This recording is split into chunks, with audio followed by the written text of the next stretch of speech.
हफ्ता नंबर 5 और पिछले हफ्ते के एक बॉम्ब फोड़ने के बाद लोकी का ये एपिसोड थोड़ा स्लो चलता है, जहां हमें टीवीए के इम्पोर्टेंट कैरेक्टर्स की बैक स्टोरी के बारे में बताया जाता है।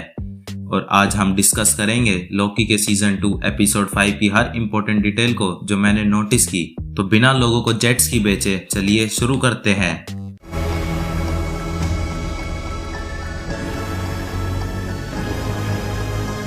तो एपिसोड शुरू होता है ठीक वहीं से जहां एपिसोड 4 खत्म होता है और हम लोकी को एज प्रिडिक्टेड टाइम स्लिप करते देखते हैं। और ये टाइम स्लिपिंग की प्रॉब्लम पहले से भी काफी सीवियर लग रही है।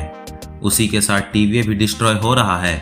लोकी पहले टीवीए में ही टाइम स्लिप कर रहा था और टीवीए स्पैगेटिफाई हो रहा था।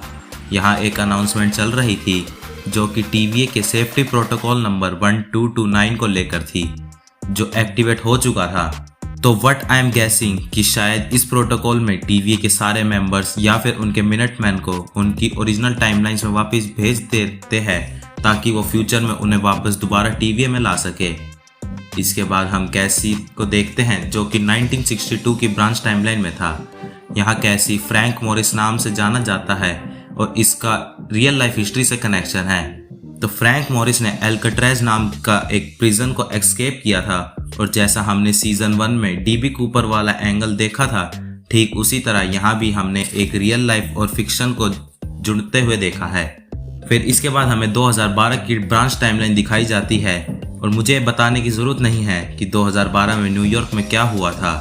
यहाँ हमें B15 दिखती है जो कि इस टाइमलाइन में एक नर्स है। उसके बाद हमें मोबियस दिखता है जो 2022 की टाइमलाइन में था और जैसा हम सीजन 1 से ही स्पेकुलेट करते आ रहे थे, तो हाँ, मोबियस एक जेट्स की सेलर ही है। इधर लोग की टाइम स्लिप करके उन सब की टाइमलाइंस में जा रहा था और वो हर किसी से बात कर रहा था, पर वो किसी को भी अपनी बातों पर यकीन नहीं दिला पा रहा था। और ये बात ऑब्वियस भी थी क्योंकि उन्हें नहीं पता कि टीवीए असल में है क्या। उसके ऊपर उन्हें याद भी नहीं होगा क्योंकि टीवीए में तो उनकी मेमोरीज को वाइप अवे करके उन्हें एक नई आइडेंटिटी दी जाती थी। इसके बाद हमें ओबी दिखता है जो कि यहाँ एक साइंस फिक्शन राइटर है। फिर हमें ओबी का ऑफिस दिखता है जो कि आपने नोटिस किया होगा कि वो उसके टीवीए वाले ऑफिस से ही काफ़ी सिमिलर है, बस उसके पास वो सारे इक्विपमेंट्स नहीं थे। लोकी ओबी को भी सारी बात बताता है और ओबी एकलौता बंदा था जो उसकी बातों पर यकीन करता है और कहता है कि मैं समझता हूँ तुम क्या कह रहे हो और अगर हाइपोथेटिकली ये चीज़ें हो रही है तो तुम्हें अपनी टाइम स्लिपिंग को कंट्रोल करना होगा। फिर वो लोकी को कहता है कि तुम्हें इसके पीछे की साइंस को नहीं बल्कि इसके पीछे के फिक्शन को समझना होगा और इसका आंसर तुम्हें इसके वाई में पता चलेगा। एक बार लोकी को जब ये समझ आ जाता है तो वो अपनी टाइम स्लिपिंग को कंट्रोल करने की कोशिश करता है, पर वो सक्सेसफुल नहीं होता। फिर वो उन सभी के टेम्पोरल ओरास को इकट्ठा करके ठीक करने की बात करते हैं। तब लोकी टीवीए की गाइड बुक ओबी को देता है और ओबी को उससे एक टेम्पेड बनाने को कहता है। उसके बाद लोकी टाइम स्लिप करके मोबियस के पास पहुंच जाता है, जहां हमें दिखाया जाता है कि मोबियस के पास उसके 2 बेटे भी रहते हैं। फिर लोकी मोबियस को कन्विंस करने की कोशिश करता है और एंड में वो उसे अपने साथ जोड़ ही लेता है। फिर वहां ओबी आ जाता है एक टाइम डोर के थ्रू जो उसने 19 मंथ्स में मिलकर बनाया था, जिसके बाद सभी लोग इकट्ठे हो जाते हैं 2022 में। यहाँ लोकी कहता है कि एक पर्सन अभी भी बाकी है और वो सिल्वी को लेने उसकी टाइमलाइन में पहुंच जाता है। वहाँ सिल्वी लोकी को पहचान लेती है और क्योंकि वो दोनों एक ही हैं तो सिल्वी की मेमोरी नहीं मिटी थी। यहाँ जेनिया गेम प्ले चल रहा था जो सीधा रेफरेंस है हंटर X5 या फिर कहे ब्रैड वुल्फ को लेकर, जो हमने 2 एपिसोड पहले देखा था। यहाँ सिल्वी फिर मना कर देती है कि वो लोकी की मदद नहीं करेगी और उसके बाद वो एक म्यूजिक स्टोर में जाकर बैठ जाती है जहाँ वो गाने सुन रही थी।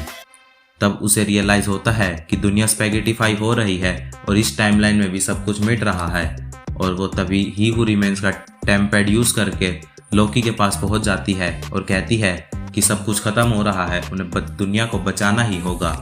फिर ये सभी डिसाइड करते हैं कि इनके टेम्पोरल ओरा को इकट्ठा करके टाइम स्ट्रीम से पुल करेंगे और ये सब कुछ ठीक करेंगे, पर तभी सभी एक एक करके स्पैगेटिफाई होने लगते हैं। आसपास की हर चीज स्पैगेटी बनती जा रही थी और सिर्फ एंड में लोकी ही बचा था और लोकी को उसी समय अपनी टाइम स्लीपिंग पावर कंट्रोल करनी आ जाती है।